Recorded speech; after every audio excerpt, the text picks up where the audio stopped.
telling you. Let him explain to you. Okay, when he comes and he says this is his blueprint, please let us ask him. I cannot ask him because I am part of the blueprint. But from the audience, ask him, how are you going to do that? How are you going to put food on my table? You say a child. If you know any child out of school, you will not sleep because it is like you won't be comfortable with your children in private schools or are in private hospitals and children are out of school. So how are you going to do it, sir? In education, how are you going to raise all the funds to put back our school to where it was? We used to have the best universities, not in the world, but in Africa we had some of the best universities in Nigeria. Can we boast of that now? So our children were at home for 7 months. We are not even sure that this strike has gone. They might still go back because they are paying them half. They say no work, no pay. So we still have another crisis coming. So please, Nigeria, let's use our heads. Don't allow these people to talk to us anyhow. But still, because there will be insurgency. How? So he rightly said the correct thing. Use the 7 months and finish the insurgency. Don't wait till you come. Since it's premium and you are coming in on the same platform. So people, you know, let us think about our children. It might be late for some of us, but let's think about our children, because if we do not have peace, we do not have progress in Nigeria. There won't be any Nigeria. And Nigeria is so large, we cannot go to any country as refugees. This is the country God has given us. So we must take it into our hands and force our leaders to do what is right. ADC! It's getting interesting. Every moment is going to be an exciting moment, an educative moment tonight. Please to take us further in this town hall. Shagari, and his co-anchor is Mrs. Amaka Ude Waka. Please, with the clap of ovation, let's welcome them to the podium and they anchor the program for us today.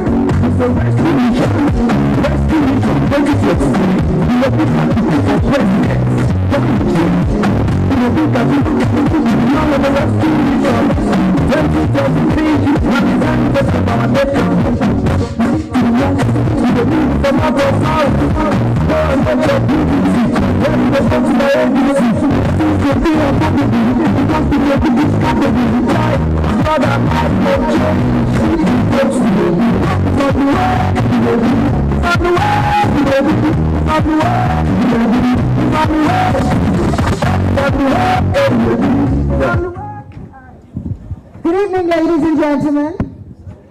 Good evening. Are you all excited to be here at all?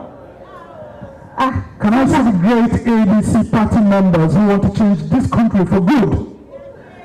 Not the kind of change the APC has been changing, is it? Do you want to advance this nation to a path of greatness? So what's your slogan when we say ADC? ADC! God, it looks like not all of you are committed to this. Can we all stand up and say ADC? That's great. I mean, that's the spirit. Keep on the spirit. I am excited because some people who didn't stand up, it's obvious they're not members of the ADC. But I do know that they are here to listen to a candidate who's promising so much. If you believe that Nigeria deserves better and we can do better, let me see your hands. We can get back, yeah? Alright, so today we're not going to do a lot of just have your seats and we'll just go on from there.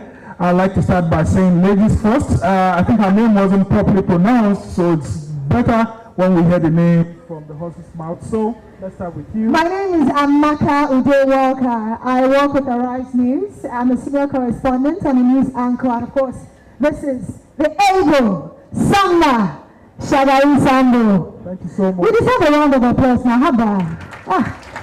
Thank you so much. Well, it looks like the mic. Yeah, the mic is okay.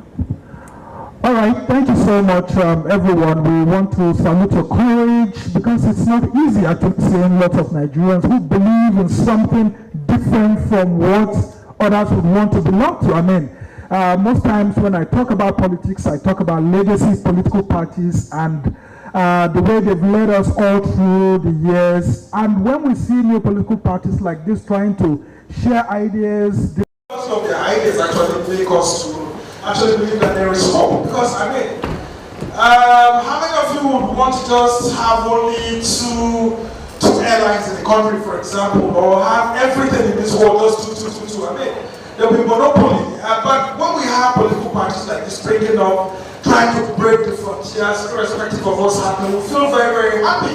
Because I mean, it provides opportunity. Don't forget, democracy is all about the multiplicity of ideas.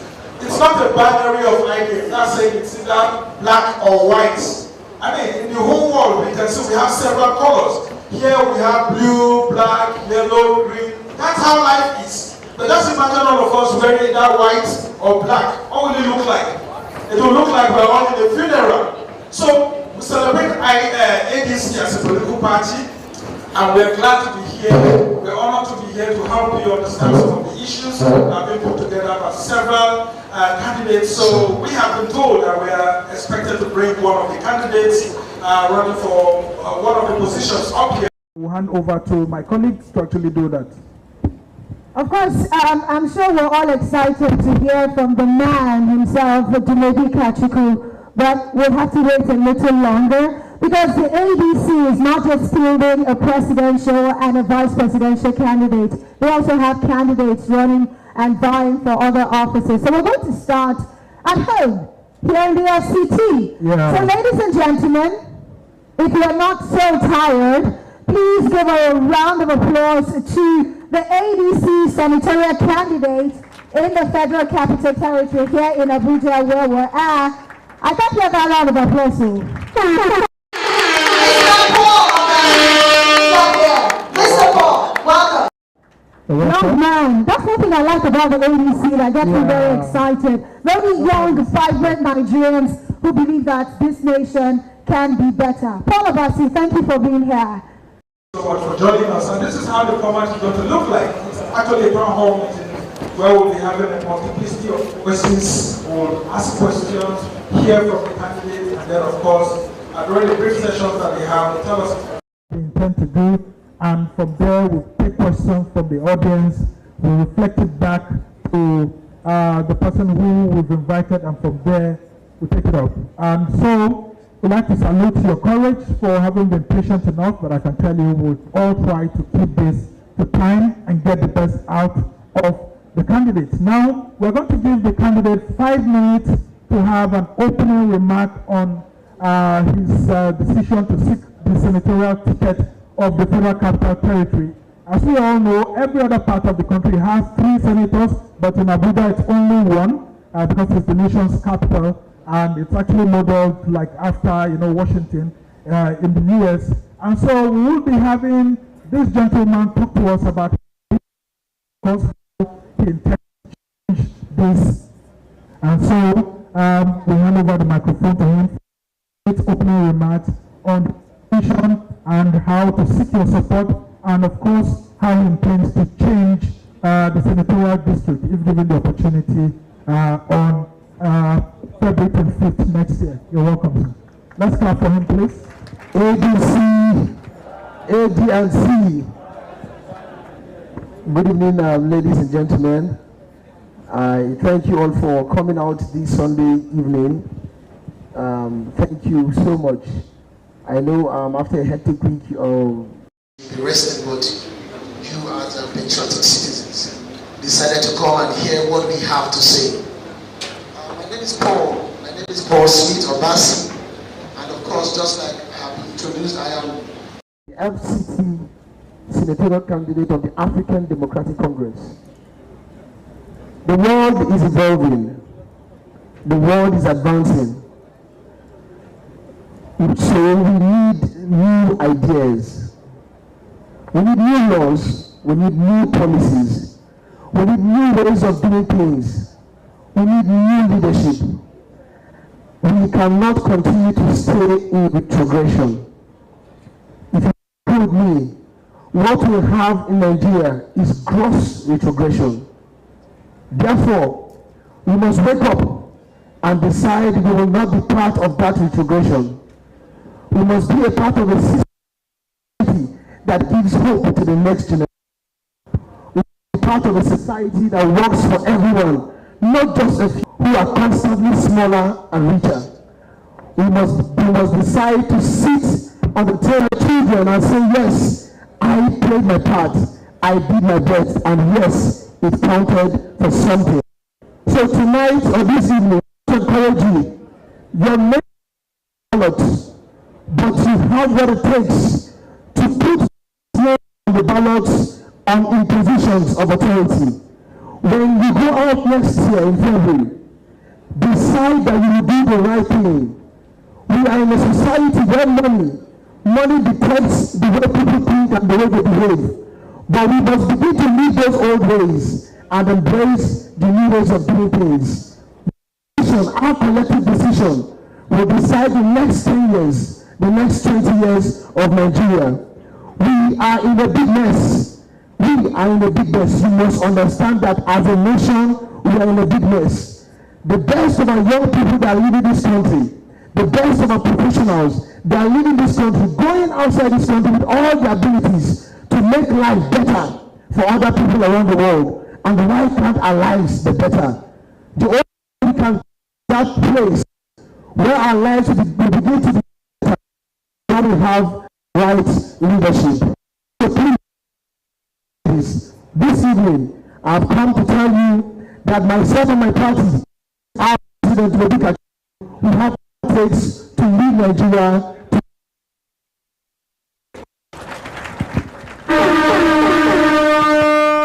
Please, we need a microphone for him because, of course, you know, it's not enough for him to tell us what he plans to do. Okay. But, you know, while we try to get the microphone ready, we are Nigerians. We know that without God, this nation, only God knows what would have happened. So let's give God the reverence that he deserves by all standing up so we can get an opening prayer.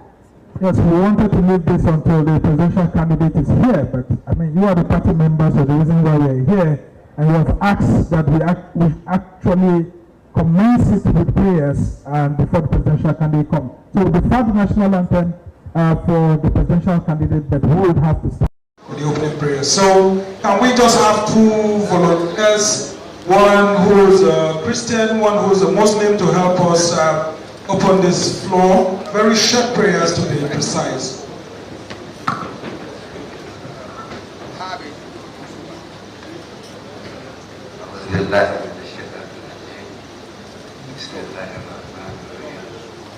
The name of Allah, the beneficent, the Master, the most beneficent of Master. We seek to guide us and help all our members to succeed in the next coming country for better Nigeria. So help us, God. Thank you so much, and we'll ask one of our Christian brethren to help us out. And let's be gender sensitive. It's not only the men that pray, even women pray too. But just go ahead. Thank you. Let us pray. In Jesus' name, Father, we thank you for bringing us from far here to gather this very evening to receive from those we are going to elect to represent us. Father, we pray that as we give them our mandate, Father, give them the fear, let them have the fear of God to lead us accordingly. And may this event end successfully to the glory of your name, in Jesus' name. Amen. Thank you so much. Please let's all have our seats. So I'm sure we all listen. Paul's presentation.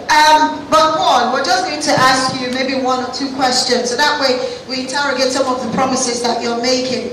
Well, you say you are looking forward to a youthful participation and, you know, at the National Assembly. You are a young man.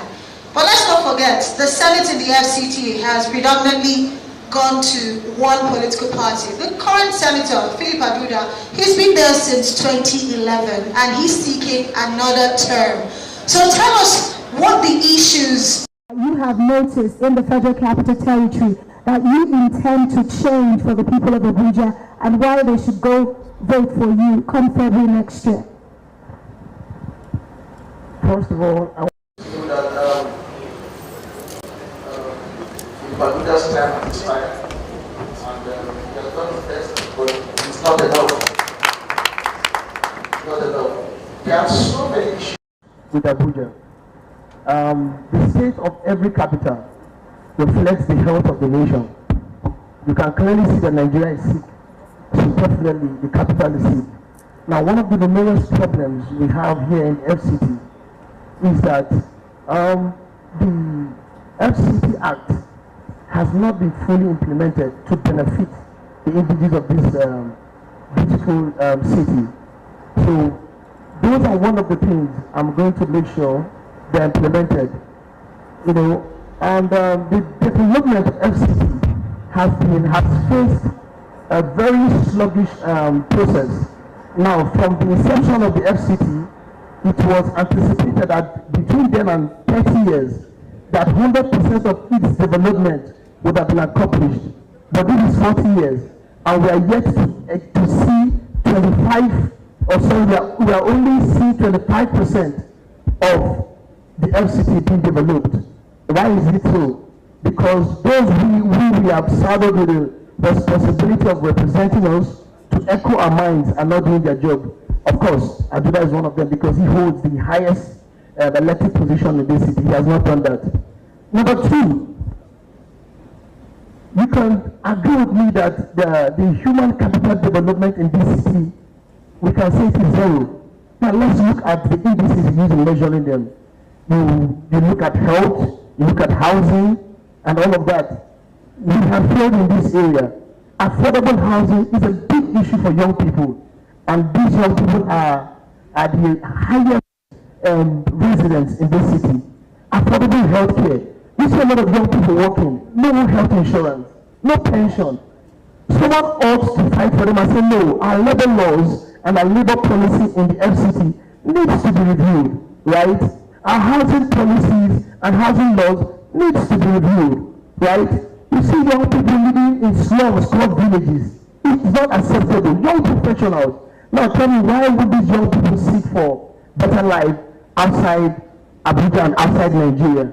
So too many issues to tackle. But top of it, like I said, when I get into that seat, top of it, one is to make sure that they begin to implement fully the development process. Then we look into housing policy, and of course, we begin to look into the human development process of young people in this city. It has to be done. All right. My question has to do with your reach out.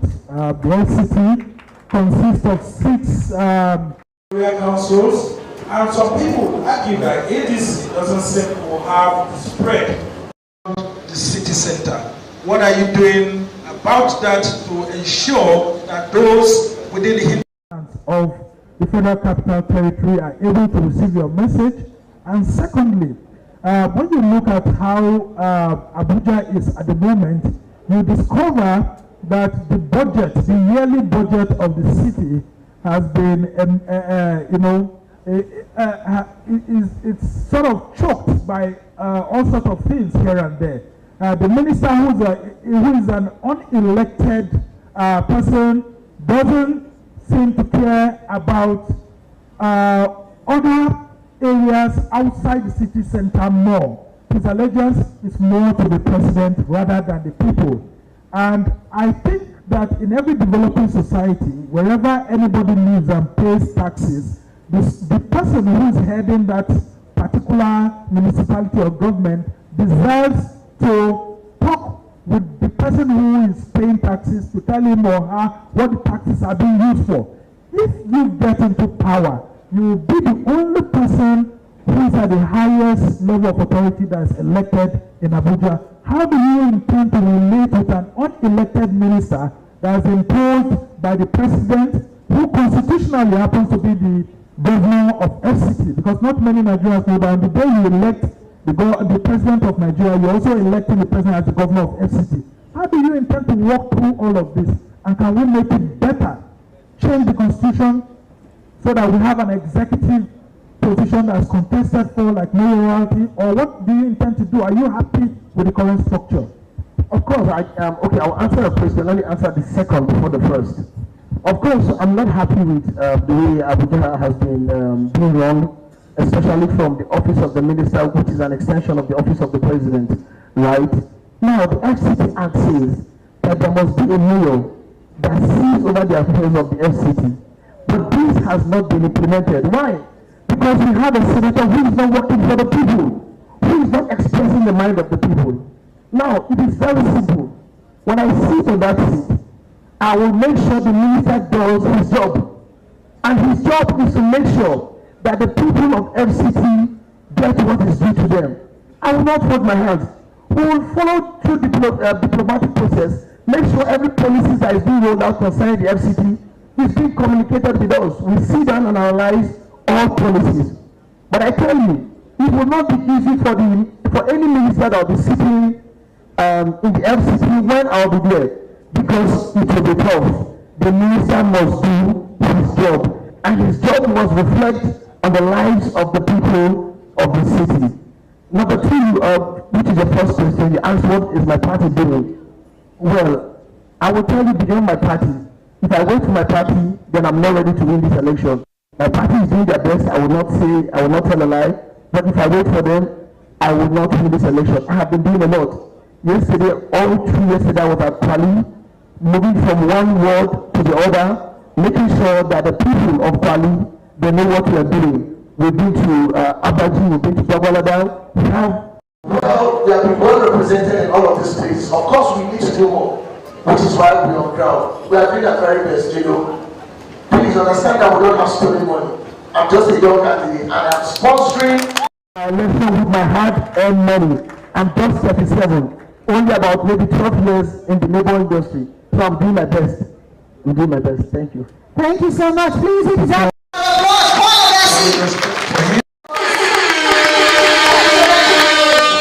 We say thank you so much for joining us, and I'm sure you have a few points and a few things to ponder upon. Yeah, I mean, it's not easy for a young man like this to want to seek this position. I mean, he's being courageous in the midst of what we are seeing around. I can tell you in Nigerian politics, anything can happen. And of course, tomorrow you see him being the senator representing the FCT. So it all depends on how you take the message to the grassroots, because of it's youth o'clock.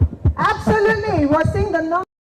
60% of the electorate are young people, and we're seeing the movements these days where the young people want to get their voices heard. And speaking about young people, Samna, aside from the presidential candidate who's young, who's vibrant, he's picked another vibrant person to run alongside him. Yeah, I mean, very, very vibrant person as the vice presidential candidate of the party. Ahmed Buhari has shown his capacity not only to support the presidential candidate, but to be able to stand out there and challenge the status quo. And it's on this note that we're inviting him to the podium to come around, talk to us about some of the things. So can you please clap for young Ahmed Buhari?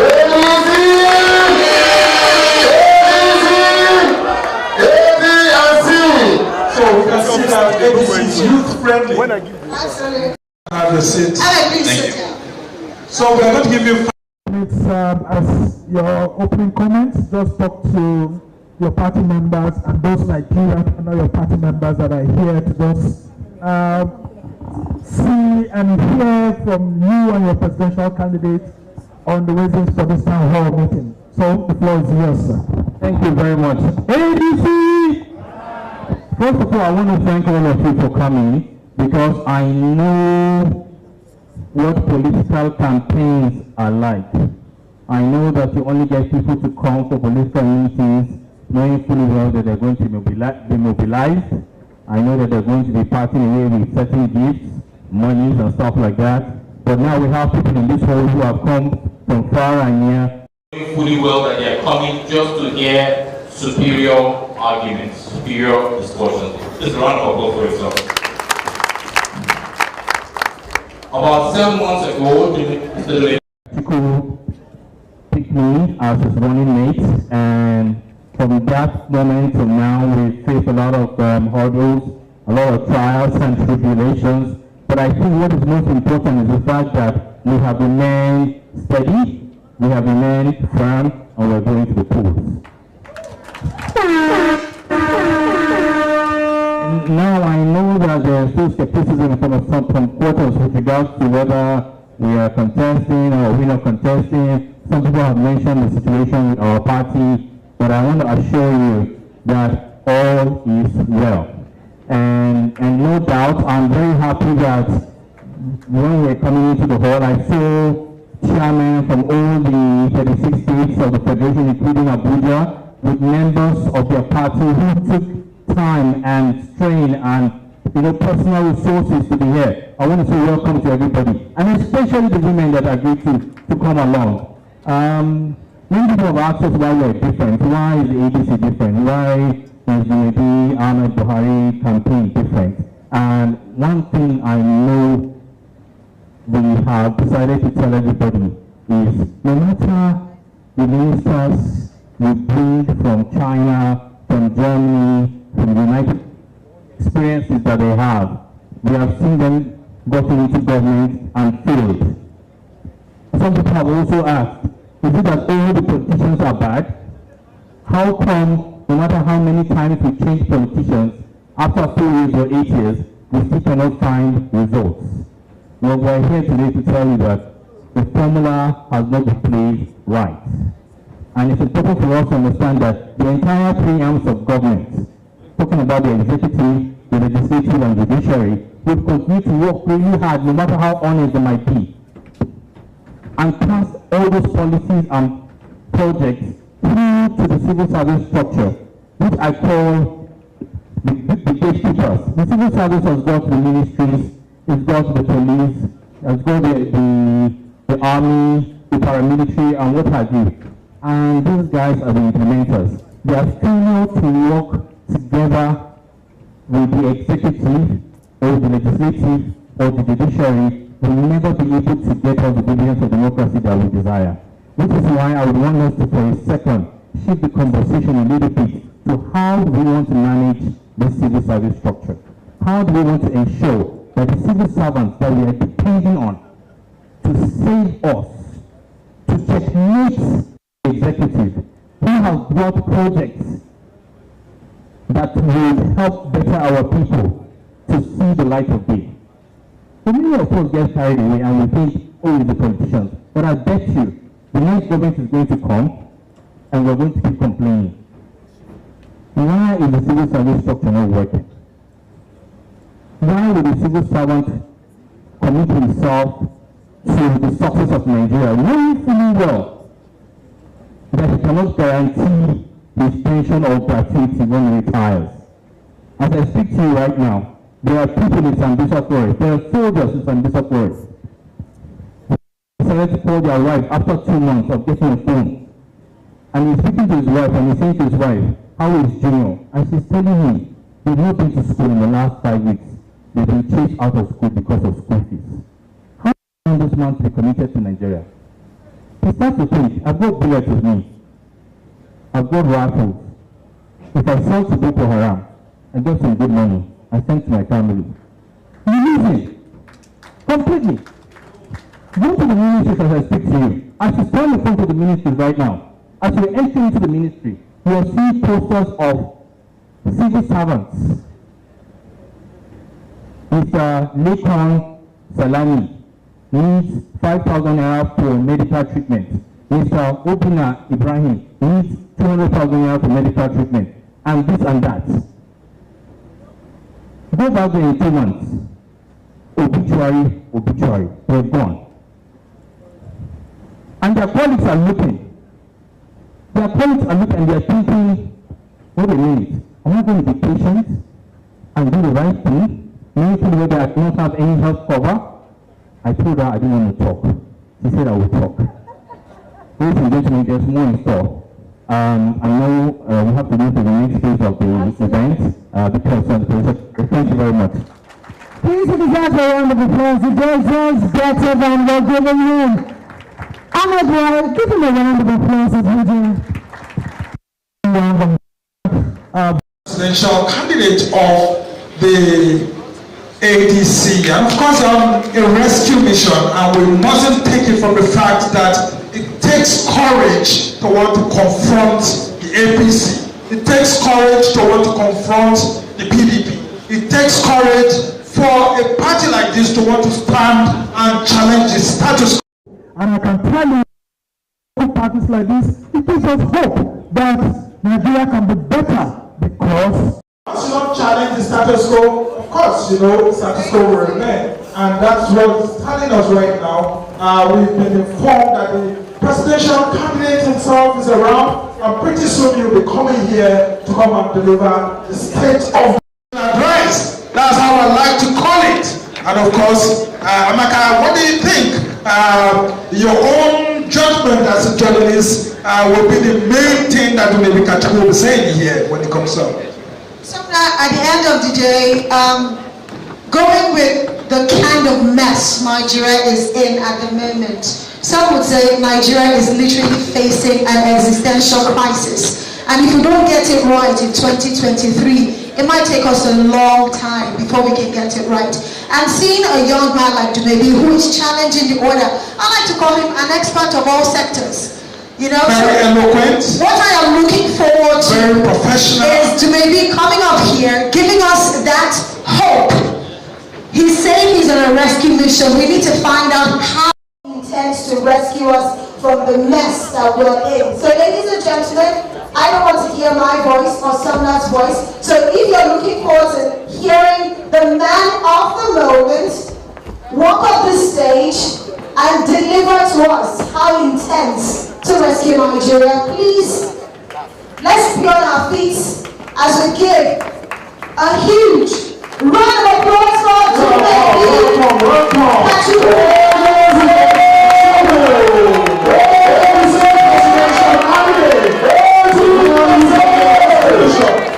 who is here to rescue Nigeria out of poverty, out of infrastructure decay.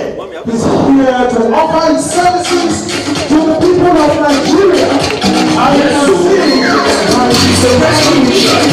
Rescue mission 2023 for president.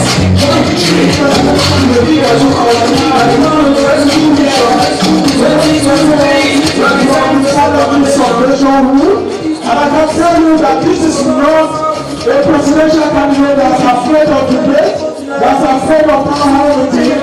This is a presidential candidate that's ready to face the people, that's ready to tell them what they have for them. And of course, we are having him here to receive top officials of the African Democratic Congress when he comes on the stage to come and deliver what I call the State of the Nation Address. This is not a presidential candidate that's afraid of debate or afraid of town hall meeting. Neither is any afraid to change the order of the day. Give us a worthy alternative. It's on this note that we ask you to stand still as we take Nigeria's national anthem. Thank you. DJ, please roll out the national anthem.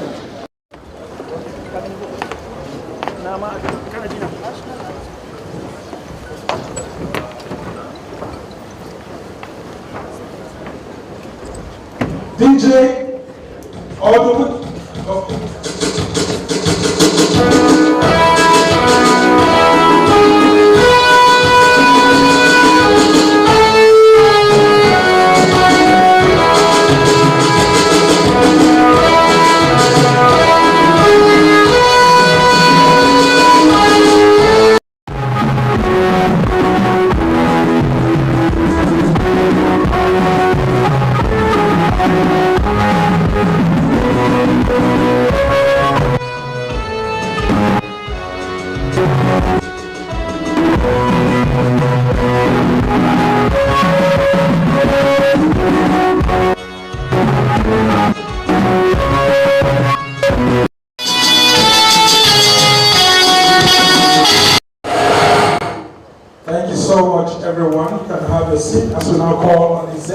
presenting the lady Kachitobi, presidential candidate of the African Democratic Congress, ADC. This town hall meeting put together in Abuja, the nation's capital, on the path to the 2023 general election. You're welcome, Your Excellency.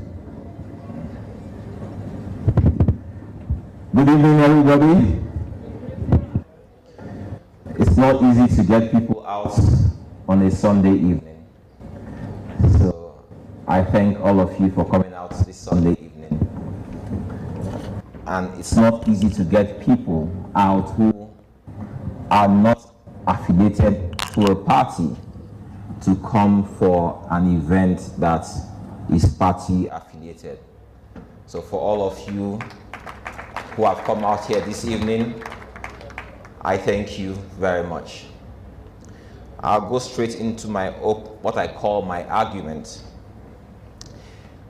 For this presentation, is going to take myself and somebody who's handling my prompter. I don't know who he is, but I am praying that God is with him. Please, you should help me say a word of prayer so that he does not mess me up as I'm speaking. Thank you all for the opportunity to speak to you about a nation and people I love so much. Today's town hall is one in a series of town halls I have planned across the country before we go to the polls next year. Interactive sessions like this afford me an opportunity to present my arguments for a Dumebi Kachiku presidency. Take questions from you on issues affecting us all, and most importantly, get feedback on what we can collectively do to rescue our nation. 48 years ago, I was bettered into the family of Justice Kachiku in the Boston city of Sapele in the States. My father's job saw us traversing and calling different parts of Nigeria home, notably Kano and Lagos, the two largest cities in Nigeria. Daddy was a lawyer's lawyer. He lived the law, practiced the law, and stood by the law. There was never any doubt that the judiciary he represented was the last hope of the common man. And so he proudly wore his robes for the cause of the common man. Who is the common man? He is the average citizen, as contrasted with the social, political, or cultural elite. It is a title most of us will wear at some point or all our lives. Majority of our population bear this appellation, and it is their case I seek to make as I stand before you today.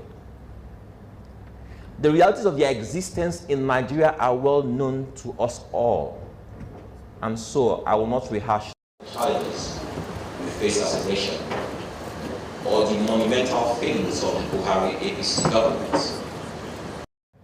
My job today is to tell you that even though they have navigated us to the precipice of disaster, we can still reverse course.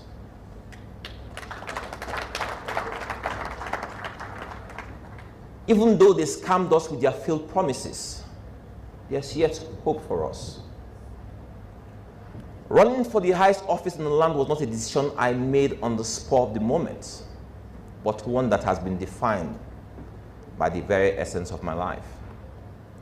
It is the only natural progression for someone who has devoted his entire adult life to designing and proposing solutions for the betterment of Nigeria, to those who have managed our common welfare. I now realize that I must be in the driver's seat, make the changes in absolute life. I now understand that merely proposing and complaining are not enough. It is time to sit on this table. It's a table of inequity, injustice, iniquity, and intolerance. But when you sit at the head of the table, you get to decide what the menu is going to be. This is the seat I seek to occupy so that together we can chart a new course for our nation. Together we can design a new menu for our people. We will rebuild Nigeria from the ground up and do away with the faulty and archaic colonial foundation that now characterizes our current existence. We must define our common charter as Nigerians and constitute a new nation that's not only inclusive for all, but guarantees equal rights and expressions to all, irrespective of tribe, tongue, and religion. This new Nigeria must come first before any other identification. It will be our common bond as we do away with all colonial relics of division, mistrust, and hatred. No longer will we engage based on Hausa, Igbo, Yoruba, or North and South, but on the basis of Nigeria, our only fatherland. We must resist all those who make religion and tribe their mantra. It will no longer be business as usual. We will zone out all proponents of zoning and usher in a Nigeria that promotes merit, character, and know-how above primordial sentiments. Every component part of Nigeria is blessed with those who have the talents and abilities to pilot the affairs of Nigeria. And we must create the enabling environment for these people to engage and emerge in government and governance. Nigeria will no longer be associated with mediocrity as we invest in our citizens, our greatest assets. The thought that lazy youth won't stand as we build the greatest workforce on earth. We must build a workforce that knows today and understands the demands and dictates of tomorrow. We can no longer be in conflict with what we don't know as we make policy somersaults over modern age financial instruments like bitcoins. We cannot be seen to be banning and unbanning platforms like Twitter that define the expression of the modern man. No longer will our citizens be driven to the dark web and unconventional means of communications as they seek to hide from a repressive government. Government is and should be a big brother and not a big bully.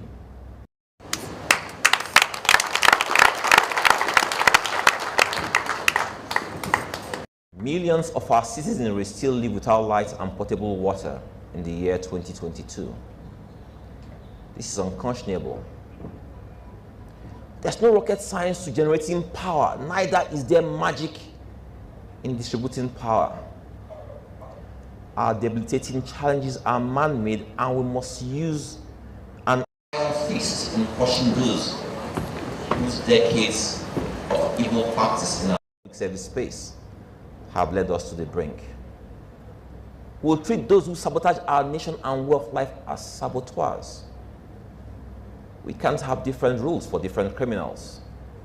If you do the crime, you do the time.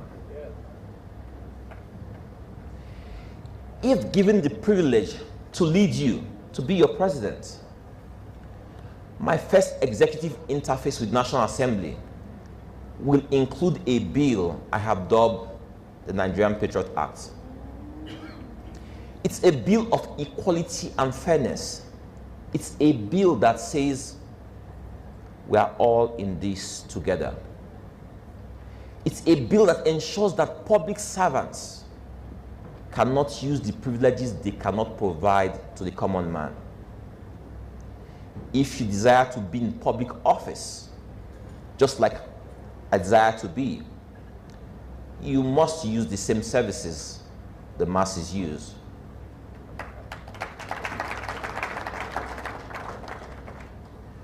No private or foreign schools for our families. No private or foreign hospitals for us or our no generators or boreholes in our homes. If we desire efficient and effective education, care, utilities, etc., we must make it available to all so that we may all equally benefit from it. Please understand, my family, my kids, as I speak to you, they live outside this country. But they understand that this law that Daddy is proposing affects them. They understand that they must make the sacrifice to be part of this Nigeria and suffer what other Nigerians suffer so that we can all have a better Nigeria. This is how we'll build a nation that works for everyone. We must resist the wicked urge to take on sovereign debts that if few must repay by all. We can no longer borrow to build bridges and highways that lead where, when the internet is the highway of the future.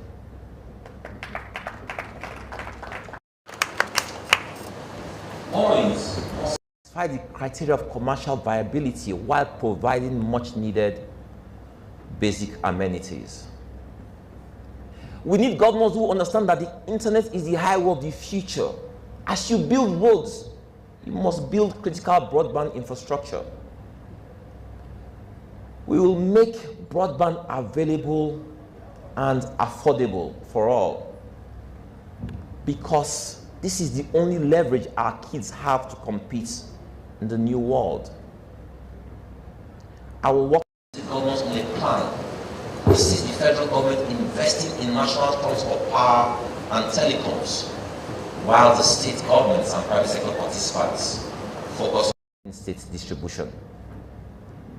We will harness all sources of energy to provide power to our people while giving preference to clean energies.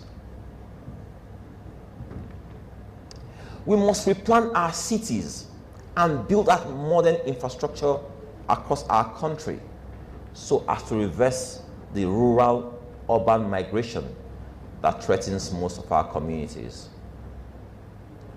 It makes no sense to allow the brain drain occasioned by the migration of the middle class when all they seek is security, jobs, good and affordable homes, healthcare, constant power, etc. I will make these a standard in all our cities. Leadership cannot continue to lead our people astray. We must elevate our millions of farmers to agripreneurs and transition farming to agribusiness. We will secure our farmlands and protect our men and women from those who seek to harm them. Our farms will no longer be known as the killing fields, but as the food factory of Africa.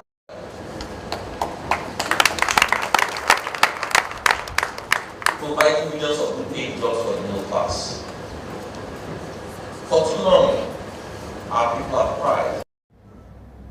Men and women are being butchered.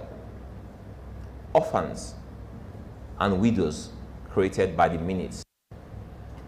By a war sustained by the greedy who profit from defense contracts and the bloodthirsty who seek to destroy our way of life. We will confront them headlong and destroy them. This war will be fought on our terms. Arm all the willing and able to rid our nation of foreign invaders. We'll take the fight to their camps to arrest and prosecute their sponsors. We will no longer close one flank and leave another flank open for further incursions. The full might of the Nigerian army and the united will of the Nigerian people will confront our enemies. Our army will have clear instructions on what to do to our enemy. Our borders will be closed to all those who seek to harm us, because we now know the enemy is the enemy, irrespective of religion, tribe, doesn't like us. He seeks to harm us. This is war.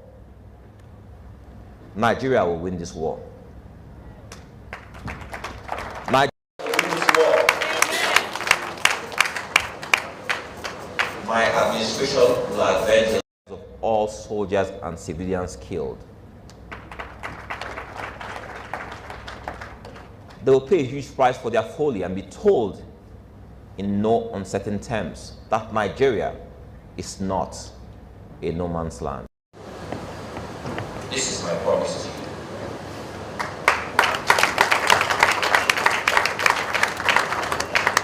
The sanctity and dignity of life will be restored under my watch. Ritual killings, trade in body parts, and kidnappings have no place in civilized society. We will rid our forests of scam artists masquerading as native doctors who promise riches to the weak and lazy. We will protect our young men and women from these predators. I understand that the APC government has succeeded in weaponizing poverty and hunger, but we must not let our basic decency as human beings be eroded. If you can use the internet for Yahoo, you can use the internet to trade. We will guide you. We will guide you and teach you the movements of digital commerce. We will build technology parks in every senatorial district in Nigeria that will serve as incubation centers for digital jobs, research, and development. We are an English-speaking nation and will use this to our advantage to provide services to people all over the world from the comfort of our homes. We are the technology generation. Technology will be used to leapfrog Nigeria from third world to developed nation. Nigerians are the brains and engine rooms of most nations. Why can't they do the same here? No sensible nation allows their best and brightest to lead. We will reverse this ugly trend.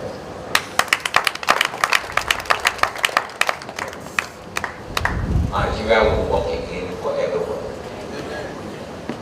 Nigeria will work again for everyone. We will turn our hundreds of kilometers of beachfront land to international forest destinations, providing jobs to our people and bringing much-needed foreign exchange. We will build first-class hospitals, not just for our citizens, but for foreigners desiring first-class medical services. We will defend our future by sufficiently investing in education. If this generation has missed it, the next generation must get it right. We owe this to ourselves. Our schools will have modern teaching aids and learning systems, and our kids equipped with smart devices. We will train all our teachers and pay them better because they are our first line of defense.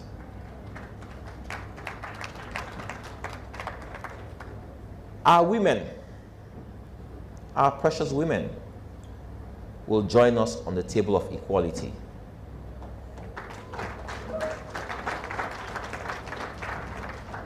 They will be respected and promoted. They will be afforded the same opportunities men have. If they can do it, they will do it. The arts will be made of services in my administration. It only makes sense that we support our movie and music industry. They have made us proud and still make us proud. Investing in and promoting that industry is not only patriotic, but also makes perfect business sense. The technology exists to correct their decades-long problem of distribution and piracy. This we will do. In this new Nigeria, we won't keep on shouting corruption. when our very foundation is corrupt. We will engineer systems processes and ensure that our citizens don't turn to corruption by default. We'll pay a fair pay for hard work. We'll no longer cheat our citizens with the ridiculous minimum wage.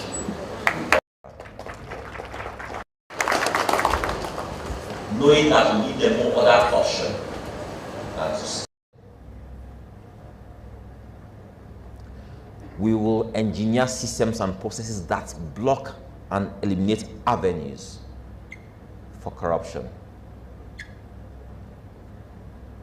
My dear Nigerians, I have no money to share to you guys. I have not had access or been in public office to equip myself with vaults of stolen money to share, to run the kind of campaign they are running. My love, my heart, my head, my ears, solutions. It's what I have. It's what I'll give to you.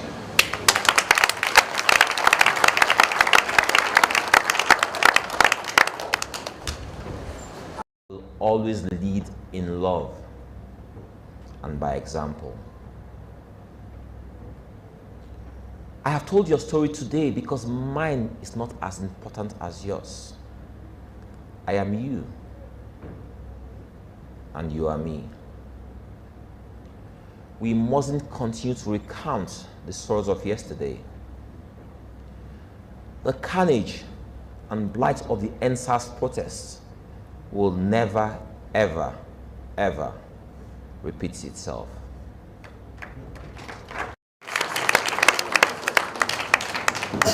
The Nigerian traumatized the Nigerian people and desecrated our land. Our government stifled our voices and chained our souls. What did we do wrong? Our demands were legitimate. Our cries were justified. Never again.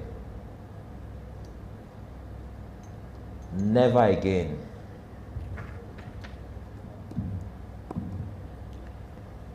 Never again.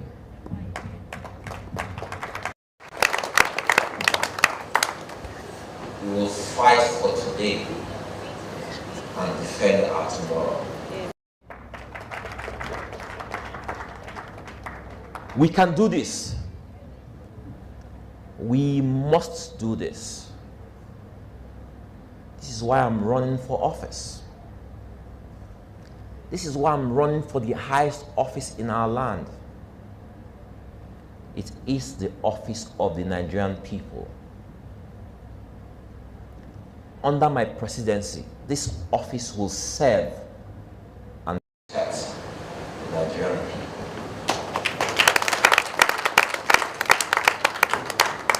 It is a promise I'm making to you. I need your support on this journey. Because without you,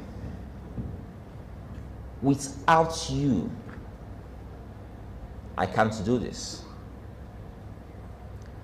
It is our collective fight. It is a generational fight for our today and the future of our children. The odds are heavily stacked against us. We don't have instruments of coercion or oppression. We don't have looted funds to buy votes. We don't have mainstream media on our side. We don't have the party structure of the APC or PDP, but we have the people's structure.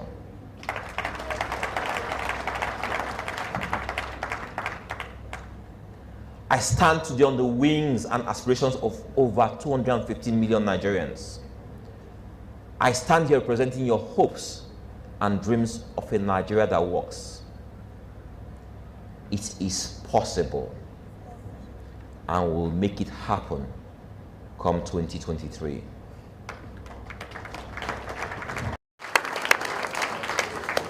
Tell every man, tell every woman, tell every child, Dumebi has come.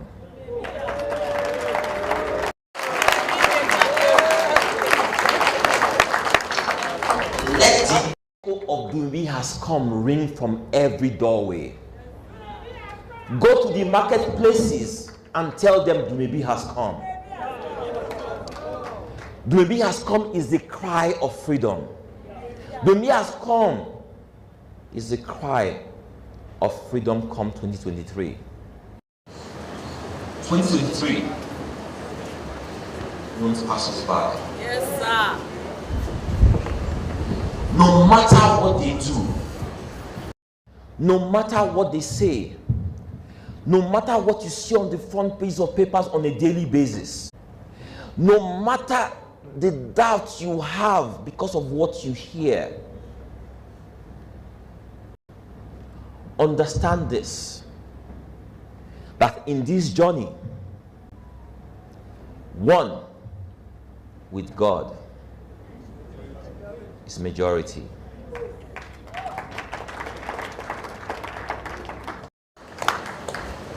God is with us. God is with the Nigerian people. God has heard our cries. We're a nation where people are living on a meal in 2 days or 1 meal in 3 days. We see them every day as we drive by. We have become so desensitized because we have our own problems. Over 50 million Nigerians don't even bother to vote. They have this apathy towards Nigeria, government and governance. They are fed up. Were they to vote, our country will go in a different direction. Those who vote today vote in the direction of their pockets, or for self because of who they know, or who they know that knows someone. We must rescue Nigeria. We must rescue Nigeria. A rescue mission is not the mission of one hero. For too long, Nigerians have believed in a hero. In this one man who must be a hero, who must defend Nigeria in a new direction. I tell you today, be the hero you want. We must all be heroes in our personal spaces, so the activation of all our efforts will deliver our country. I love you all.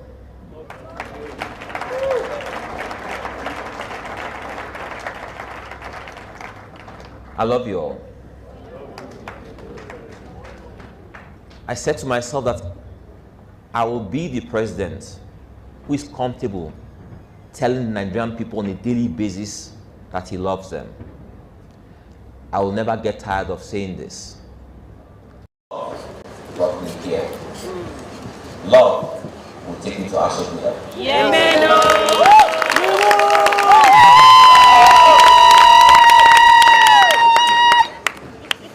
God bless the Federal Republic of Nigeria. God bless you all. Thank you. Ladies and gentlemen, can we all rise up for this wonderful speech? Yes, so by Mr. Rescue. The man on the rescue mission, who may be Kachuku, the presidential candidate of the ADC. ADC! Are we in the house? ADC! ADC!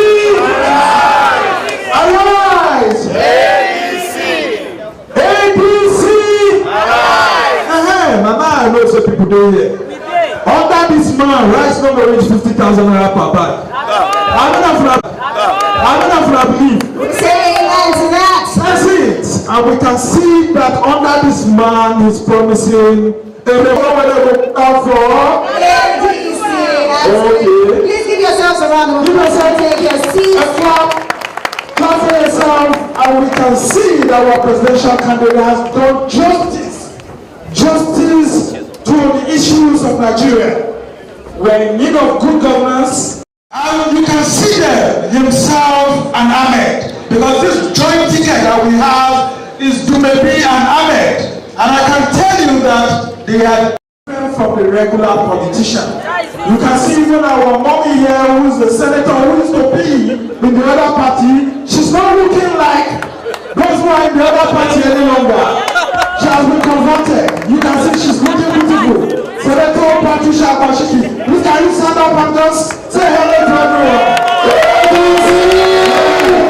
I believe you are also believing in the leadership that she's giving you. Clap for her.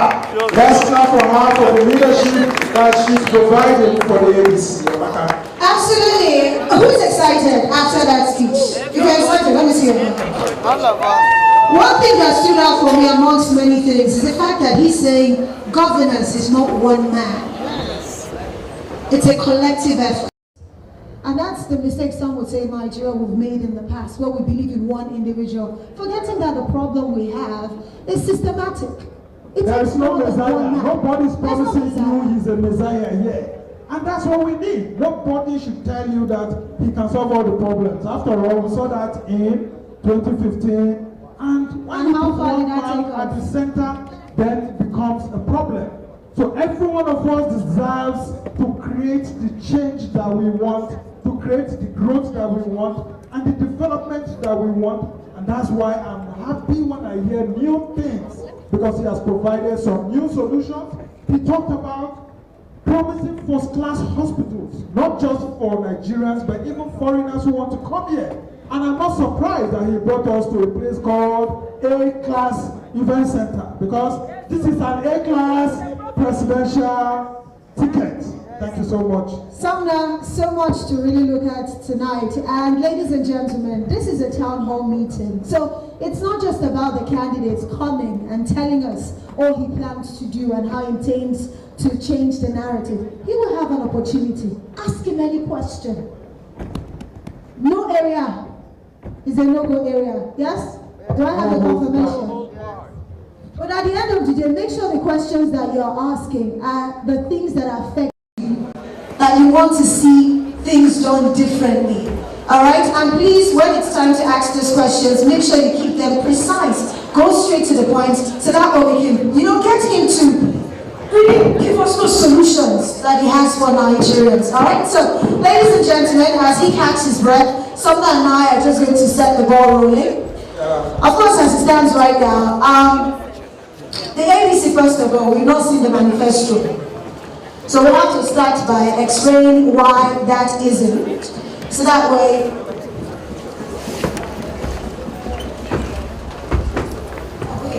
so he's joining us immediately. I thought he would catch your breath. You see, that's what happens when you have a vibrant young man. Please give him a round of applause. He says, let's get it started, please. Yes. It's time for him to talk to us, and we are actually not going to spare him. Maybe I hope you're prepared for my questions. Because I'm not going to spare you.